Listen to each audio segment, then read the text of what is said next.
Hello friends, welcome back to my YouTube channel Easy Set Tutorials.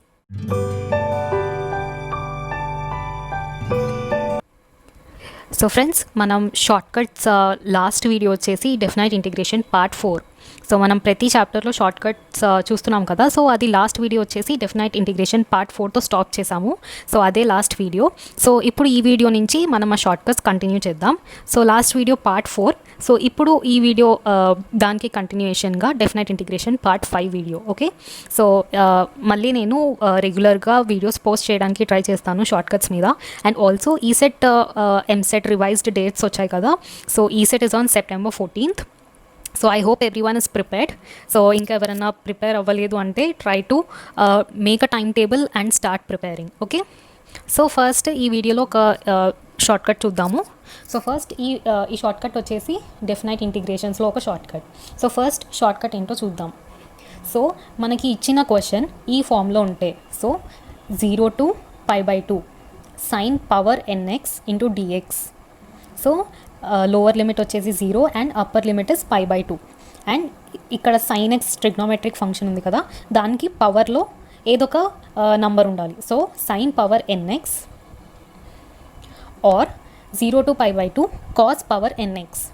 So ఈ short cut ఇక్కడ right hand సైడ్లో ఒక short cut రాశాను కదా, ఇది sin పవర్ nxకి అప్లై చేయొచ్చు, cos power nx. So trigonometric sin x ఫంక్షన్కి అప్లై చేయొచ్చు, cos x ఫంక్షన్. ఈ రెండింటికి సేమ్ ఫార్ములా. ఓకే, కానీ లిమిట్స్ మాత్రం గుర్తుపెట్టుకోండి. లోవర్ లిమిట్ 0నే ఉండాలి అండ్ అప్పర్ లిమిట్ π/2నే ఉండాలి. ఒకవేళ 0 to π ఉంటే మీరు అప్లై చేయలేరు. దానికి అగైన్ సపరేట్ షార్ట్కట్ ఫార్ములా ఉంది. ఈ ఫార్ములా ఓన్లీ 0 to π/2 ఉండి అండ్ ఈ ట్రిగ్నోమెట్రిక్ ఫంక్షన్కి పవర్లో ఏదన్నా నంబర్ ఉంటే అప్పుడే అప్లై చేయొచ్చు. సో ఇప్పుడు మనకి క్వశ్చన్ ఈ ఫామ్లో ఉంటే దానికి ఆన్సర్ ఏంటో చూద్దాం. సో డైరెక్ట్గా మీరు షార్ట్ కట్ ఫామ్లో యూస్ చేసి ఇక్కడ n పవర్లో n వాల్యూ ఉంది కదా, ఈ n వాల్యూనే ఇక్కడ సబ్స్టిట్యూట్ చేసి అండ్ ఇక్కడ ఒక కాన్స్టెంట్ ఉంది కదా, అదేంటో కూడా నేను మీకు చెప్తాను. సో ఫార్ములా ఏంటో చూద్దాం. సో ఫస్ట్ న్యూమరేటర్లో వచ్చేసి n-1 into n-3 into n-4 and so on. So ఇది జస్ట్ న్యూమరేటర్ పార్ట్. ఇక్కడ నేను n-5 తోటి స్టాప్ చేయలేదు.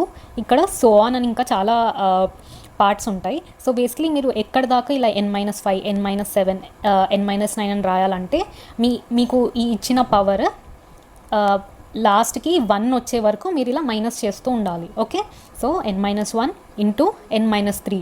సో ప్రతి పార్ట్ మీరు చూస్తుంటే it is decremented by 2. So first n-1, ఇప్పుడు 1కి 2 డిక్రిమెంట్ చేయండి, n-3, n-5, నెక్స్ట్ n-7, అలా సో ఆన్ అని ఉంటుంది. నెక్స్ట్ ఇప్పుడు చూసింది మనం న్యూమరేటర్. నెక్స్ట్ డినామినేటర్లో n ఇంటూ ఇక్కడ డైరెక్ట్ ఇక్కడ పవర్లో ఏది ఉందో ఇక్కడ డినామినేటర్లో డైరెక్ట్గా రాసేయండి. So n into n-2, n-4 and so on. Same న్యూమరేటర్లో సో ఆన్ ఉంది కదా, ఇక్కడ కూడా 1 వచ్చేదాకా మీరు సబ్ట్రాక్ట్ చేస్తూ ఉండాలి. ఓకే, సో ఇక్కడ మీరు బ్లైండ్గా గుర్తుపెట్టుకోండి, న్యూమరేటర్లో ఆడ్ నంబర్స్ అన్నీ వస్తాయి. 1, 3, 5, 7, 9 ఇవన్నీ ఆడ్ నంబర్స్ కదా. సో న్యూమరేటర్లో n-1, n-3, n-5 అన్నీ ఆడ్ నంబర్స్ ఉంటాయి ఈ ప్లేస్లో. అండ్ డినామినేటర్లో ఫస్ట్ n తోటి స్టార్ట్ చేస్తాము. నెక్స్ట్ ఈ n నుంచి 2, 4, 6, 8 అన్నీ ఈవెన్ నంబర్స్. సో న్యూమరేటర్లో అన్నీ ఆడ్ నంబర్స్, డినామినేటర్లో అన్నీ ఈవెన్ నంబర్స్. అండ్ లాస్ట్కి into k. Okay, so numerator by denominator into k. So ఈ k అనేది హోల్ ఈ టర్మ్కి ఉంది, న్యూమరేటర్కి సపరేట్గా డినామినేటర్కి సపరేట్గా కాకుండా నేను ఇక్కడ రాస్తాను.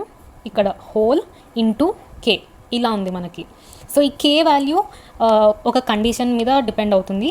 సో ఇక్కడ రాసాను చూసారు కదా బ్లాక్ కలర్లో. సో ఈ k వాల్యూ ఏమవుతుందంటే ఇక్కడ చూడండి, k is equals to π/2 if n is even.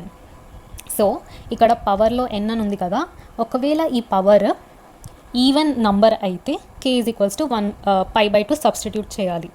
అదే ఒకవేళ మనకి పవర్లో ఉన్న నంబర్ ఆడ్ అయితే, సో ఆడ్ అయితే మనం k వాల్యూ 1 సబ్స్టిట్యూట్ చేస్తాం. Okay, so n value even అయితే k is equals to π/2 అంటే ఇక్కడ k ప్లేస్లో π/2 పెడతాం. అదే n వాల్యూ ఆడ్ అయితే ఇంటూ 1 అని పెడతాం అంతే. సో మీకు 2 సమ్స్ చేస్తే మీకు ఒక క్లియర్ ఐడియా వస్తుంది. సో ఇప్పుడు మనం ఒక 2 సమ్స్ చేద్దాము అండ్ యాజ్ ఇట్ ఈస్గా నేను థర్డ్ సమ్ మీకు హోంవర్క్ ప్రాబ్లం కింద ఇస్తాను. వచ్చిన ఆన్సర్ని నాకు కమెంట్ సెక్షన్లో చెప్పండి. ఓకే, సో ఫ్రెండ్స్ ఇది మనం సాల్వ్ చేసే ఫస్ట్ సమ్. సో ఈ సమ్ని ఇప్పుడే డిస్కస్ చేసిన షార్ట్ కట్ తోటి ఎలా సాల్వ్ చేయాలో నేను మీకు చెప్తాను. చాలా ఈజీ ఫ్రెండ్స్, షార్ట్ కట్ చూడడానికి ఇంత పెద్దగా అనిపిస్తున్నా ఒక 2-3 టైమ్స్ ప్రాక్టీస్ చేస్తే మీకు చాలా ఈజీగా అనిపిస్తుంది. సో ఫస్ట్ క్వశ్చన్ ఏంటో చూద్దాం. So integral of 0 to π/2 sin power 6x into dx. So first నేను ఏం చెప్పాను, ఫస్ట్ ఇంటిగ్రల్ 0 to π/2 ఉందో లేదో చూసుకోండి. ఒకవేళ 0 to π ఉంటే మీరు ఈ ఫార్ములా అప్లై చేయలేరు అని ఆల్రెడీ చెప్పాను.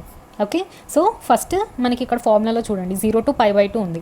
మనకి ఇచ్చిన క్వశ్చన్లో కూడా 0 to π/2 ఉంది కాబట్టి మీరు ఈ షార్ట్ కట్ని అప్లై చేయొచ్చు. అండ్ ఆల్సో పవర్లో కూడా మనకి ఇక్కడ పవర్ n అని ఉంది, ఇక్కడ పవర్ 6 అని ఉంది. సో ఈ 2 టర్మ్స్, ఈ 2 ఫ్యాక్టర్స్ మీరు చెక్ చేసుకొని ఈ షార్ట్ కట్ అప్లై చేయొచ్చో లేదో చెక్ చేయండి. సో మనకి 0 to π/2 ఉంది అండ్ ఆల్సో పవర్లో కూడా ఒక నంబర్ ఉంది కాబట్టి ఇప్పుడు మనం ఈ షార్ట్ కట్ అప్లై చేద్దాం.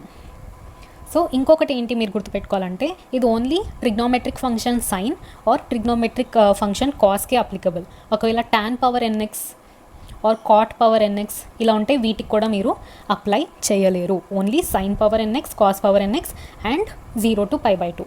ఓకే, సో ఇప్పుడు ఫస్ట్ n వాల్యూ ఏంటో రాసుకుందాం. సో ఇక్కడ మీరు కంపేర్ చేయండి, ఇక్కడ పవర్లో n ఉంది, ఇక్కడ పవర్లో 6 ఉంది. So first n = 6. నెక్స్ట్ ఇంకొకటి మనకి ఏం కావాలి, k వాల్యూ కావాలి. సో k ఏంటో చూద్దాం. సో ఇక్కడ పవర్లో ఏముంది, 6 ఉంది. సో 6 అనేది even number. So even number ఉంది కాబట్టి కండిషన్లో ఏముంది, k = π/2 if n is even. So పవర్లో ఉన్నది n వాల్యూ చెక్ చేయండి, ఈవెన్ నంబర్. సో k ఏమవుతుంది, π/2. So k = π/2. So n value వచ్చింది, k వాల్యూ వచ్చింది. ఇప్పుడు ఈ 2 వాల్యూస్ని మనం ఈ ఫార్ములాలో సబ్స్టిట్యూట్ చేద్దాం.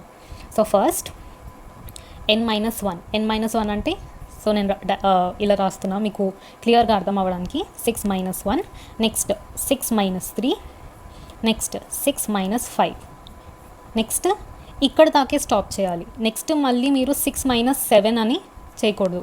సో మ్యాక్సిమం మీకు 1 అన్న ఉండాలి లేదా గ్రేటర్ దెన్ 1 వచ్చేటట్టు చూసుకోవాలి. అంతేకాని 0 కానీ 0 కంటే తక్కువ వాల్యూస్ వచ్చే వరకు మీరు సబ్ట్రాక్ట్ చేయకూడదు. సో ఇప్పుడు సపోజ్ నేను 6 - ఇప్పుడు 5 అయిపోయింది. నెక్స్ట్ మనకి ఏం రావాలి, 6 - 7 రావాలి. 1, 3, 5, 7. కానీ ఇక్కడ 6 - 7 చేస్తే మనకేమవుతుంది, -1 అవుతుంది. సో -1 రాకుండా చూసుకోవాలి. మ్యాక్సిమం 1 వరకే వచ్చేటట్టు చూసుకోవాలి. 0 కానీ 0 కంటే లెస్ దెన్ వాల్యూస్ రాకూడదు. Okay, so 6 - 7 తీసేస్తున్నా. సో ఇక్కడ దాకే స్టాప్ చేసేస్తున్నా, 6 - 5. సో సేమ్ డినామినేటర్కి కూడా అలాగే ఫస్ట్ డైరెక్ట్గా n రాస్తున్నా. Next 6 - 2, 6 - 2 is 4. నెక్స్ట్ 6 - 4. సో ఇక్కడ దాకే స్టాప్ చేయాలి. ఎందుకు, ఇప్పుడు 1 అయిపోయింది, 2 అయిపోయింది, 4 అయిపోయింది. నెక్స్ట్ ఏం రాయాలి మనం, 6 - 6 రాయాలి అని జనరల్గా అనుకుంటాం. కానీ నేను ఇప్పుడే చెప్పాను కదా, 6 - 6 అంటే మళ్ళీ 0 అవుతుంది. 0 × ఎనీథింగ్ ఇస్ 0. సో 6 - 6 రాయకుండా జస్ట్ 6 - 4 వరకే స్టాప్ చేయండి. సో ఇప్పుడు ఇది ఇంటూ ఇక్కడ మనం ఏం రాసాము, k కూడా మల్టిప్లై చేయాలి కదా. సో ఇక్కడ మనం already k value find out చేసాం, ఇస్ π/2. సో అంతే, సబ్ట్రాక్ట్ చేయండి. 6 - 1 is 5, 3, 1 డివైడెడ్ బై 6 × 4 × 2 × π/2. సో ఇదంతా మీరు సాల్వ్ చేస్తే మీకు ఆన్సర్ వచ్చేస్తుంది 15π/6 × 4 is 24, 24 × 2 is 48, 48 × 2 is 96. So final answer వచ్చేసి 15π/96. ఓకే, చాలా సింపుల్. n వాల్యూ కనుక్కోండి, తర్వాత n వాల్యూ ఈవెన్ ఆడ్ బట్టి k వాల్యూ మీకు తెలుస్తుంది అండ్ డైరెక్ట్గా ఫార్ములాలో సబ్స్టిట్యూట్ చేయండి. ఎక్కడి దాకా మీరు ఇలా సబ్ట్రాక్ట్ చేసుకుంటూ వెళ్ళాలి, మ్యాక్సిమం 1 వచ్చేదాకా చూసుకోవాలి. 1 కంటే తక్కువ సబ్ట్రాక్ట్ చేసిన తర్వాత 1 కంటే తక్కువ వస్తే మీరు ఆ టర్మ్ని తీసేయండి, ఎలిమినేట్ చేసేయండి. ఓకే, సో దీనికి ఆన్సర్ వచ్చేసి 15π/96. ఓకే, సో ఇప్పుడు సెకండ్ ప్రాబ్లం చూద్దాం. దాని తర్వాత మీకు ఇంకా క్లియర్ ఐడియా వస్తుంది. ఆ తర్వాత మీరు ప్రాక్టీస్ ప్రాబ్లం మీరు ఓన్గా ట్రై చేయొచ్చు. సో ఫ్రెండ్స్, ఇది మనం సాల్వ్ చేసే second problem. Okay, so first question ఏంటో చూద్దాం. So integral 0 to π/2 cos power 7x into dx. So ఇందాక చూసిన క్వశ్చన్లో మనకి ట్రిగ్నోమెట్రిక్ ఫంక్షన్ సైన్ ఉంది, ఇప్పుడు మనకి కాస్ ఉంది. సో ఫస్ట్ నేను ఏం చెప్పాను ఆల్రెడీ, సో ఇక్కడ ఫస్ట్ ఎన్ వాల్యూ కే వాల్యూ ఫైండ్ అవుట్ చేసి తర్వాత ఫార్ములాలో సబ్స్టిట్యూట్ చేయమన్నా. ఓకే, సో ఫస్ట్ 0 to π/2 ఉంది అండ్ కాస్ పవర్ అని ఉంది కాబట్టి మనం ఇప్పుడు డిస్కస్ చేసిన ఫార్ములాని అప్లై చేయొచ్చు. సో ఫస్ట్ ఎన్ వాల్యూ రాద్దాం. సో ఎన్ వాల్యూ వచ్చేసి పవర్లో ఉన్నది, సో n = 7. నెక్స్ట్ మనకు కావాల్సింది కే వాల్యూ. కే వాల్యూ ఎలా కనుక్కోవచ్చు, n value even or odd first check చేయండి. N value 7 is an odd number. So odd number ఉంది కాబట్టి ఇక్కడ నేను చెప్పాను కదా కండిషన్లో, if n is odd k = 1. So ఇప్పుడు కే వాల్యూ ఏమవుతుంది, 1 అయింది. ఇప్పుడు డైరెక్ట్గా ఫార్ములాలో సబ్స్టిట్యూట్ చేయండి. So first 7 - 1 into 7 - 3 into 7 - 5 into ఇప్పుడు 7 - 7 అని రాయాలా రాయకూడదా? సో 7 - 7 అనే టర్మ్ నేను రాయకూడదు, జస్ట్ 7 - 5 వరకే స్టాప్ చేసేస్తాను. ఎందుకు, 7 - 7 అని రాస్తే 7 - 7 ఇస్ 0 ఆర్ లెస్ దెన్ 0 వస్తే అక్కడ ఆ టర్మ్ అక్కడి నుంచి మనం టర్మ్స్ తీసుకోకూడదు, ఇక్కడ దాకే స్టాప్ చేసేయాలి. సో 7 - 7 0 వస్తుంది కాబట్టి ఈ టర్మ్ తీసుకోకుండా ఇంకా ఓన్లీ ఇక్కడ దాకే నేను సబ్ట్రాక్ట్ చేసుకున్నాను, స్టాప్ చేసేసాను.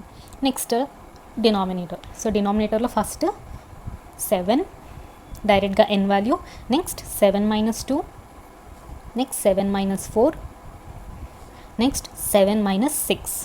ఇక్కడ దాకే స్టాప్ చేసేస్తున్నా. ఎందుకు, ఇప్పుడు నెక్స్ట్ 1 అయిపోయింది, 2 అయిపోయింది, 4, 6. నెక్స్ట్ ఏమవుతుంది మనకి 7 - 8. 7 - 8 అంటే -1.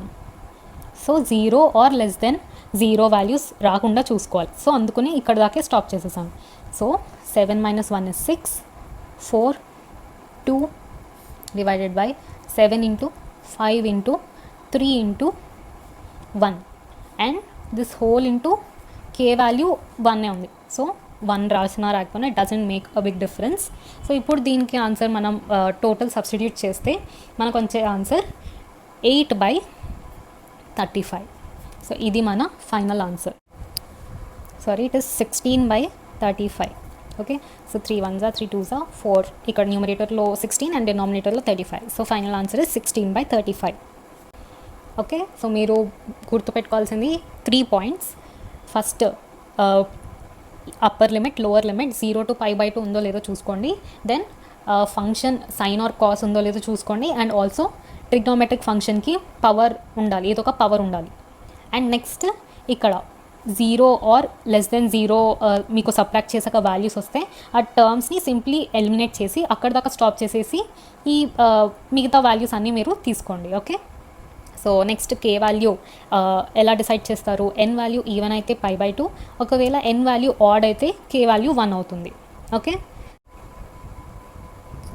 సో ఇది డెఫినెట్ ఇంటిగ్రేషన్ పార్ట్ 5లో ఒక షార్ట్ కట్. సో నేను 2 ప్రాబ్లమ్స్ మీకు సాల్వ్ చేసి చూపించాను కదా. సో థర్డ్ ప్రాబ్లమ్ నేను మీకు హోంవర్క్ ఇస్తాను, చాలా ఈజీగా ఉంటుంది, సేమ్ ఈ మోడల్లోనే అంటే నేను డిస్కస్ చేసిన మోడల్లోనే ఉంటుంది. బట్ మీరు ఓన్గా ఫార్ములా నేర్చుకొని చూడకుండా సమ్ని ట్రై చేయండి, ప్రాక్టీస్ చేయండి. సో ఆ హోంవర్క్ ప్రాబ్లం ఏంటో చూద్దాం. సో హోంవర్క్ ప్రాబ్లమ్ సాల్వ్ చేశాక నాకు కమెంట్ సెక్షన్లో ఆన్సర్ వచ్చిందో లేదో చెప్పండి, ఆన్సర్ కూడా కమెంట్ సెక్షన్లో చెప్పండి. Okay, so friends, as a part of homework or practice problem ఏదన్నా అనుకోండి. సో ఈ క్వశ్చన్ నేను మీకు ఇచ్చే homework problem. So this is the homework problem. So అందరూ డెఫినెట్లీ ఫస్ట్ షార్ట్ కట్ నేర్చుకొని ఈ ప్రాబ్లమ్ని చూడకుండా ట్రై చేయండి. ట్రై చేసిన తర్వాత నాకు ఆన్సర్ కమెంట్ సెక్షన్లో పెట్టండి. So friends, that's all for today's video. So ఇది డెఫినెట్ ఇంటిగ్రేషన్ పార్ట్ 5లో ఒక simple easy short cut. So అందరూ హోంవర్క్ ప్రాబ్లమ్ని డెఫినెట్గా ట్రై చేయండి. అండ్ ఆల్సో ఒక కొత్త ఆన్లైన్ మాక్ టెస్ట్ నేను రేపు కానీ ఆర్ డే ఆఫ్టర్ టుమారో నేను రిలీజ్ చేస్తాను. It's for ECE students. So subject వచ్చేసి communication systems. Okay, so communication సిస్టమ్స్లో నేను కొన్ని ఇంపార్టెంట్ క్వశ్చన్స్ పిక్ చేసి ఒక టెస్ట్ ప్రిపేర్ చేశాను. సో ఆ టెస్ట్ లింక్ నేను మీకు వీడియో డిస్క్రిప్షన్లో కనిపిస్తుంది. సో అది నేను రేపు కానీ డే ఆఫ్టర్ టుమారో కానీ నేను ఆ వీడియో పోస్ట్ చేస్తాను. సో ఆ వీడియో డిస్క్రిప్షన్లో మీకు లింక్ ఉంటుంది. సో ఎవరైనా ECE students, electronics and communication students ఎవరైనా ఉంటే మీరు ఆన్లైన్ మాక్ టెస్ట్ని అటెంప్ట్ చేయొచ్చు. సో ఇచ్చిన క్వశ్చన్స్ అన్నీ ఇంపార్టెంట్ క్వశ్చన్స్. సో అందరూ డెఫినెట్గా అటెంప్ట్ చేయండి. So it's free of cost. So I hope every one will attempt it. So that's it for today's video. If you like this video, please do not forget to like, share and subscribe. So definitely my friends ki kuda share cheyandi, and also for more videos please stay tuned. Na channel ki kuda subscribe cheyandi. So thank you so much for watching. Have a great day.